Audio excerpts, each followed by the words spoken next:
ابھی آپ کو ایک اور اہم خبر دیں گے۔ پاکستان اور ایشیائی ترقیاتی بینک کے درمیان $1.30 کروڑ قرض کے معاہدے پر دستخط ہو گئے ہیں۔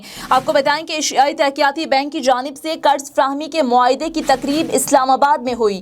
قرض کے معاہدے پر سیکریٹری اقتصادی امور ڈویژن پرویز عباس اور ایشین ڈیولپمنٹ بینک کی کنٹری ڈائریکٹر نے دستخط کیے۔ اس موقع پر وفاقی وزیر برائے اقتصادی امور بھی موجود تھے۔ ایشیائی ترقیاتی بینک کے قرض کی مالیت $1.3 ارب ہے۔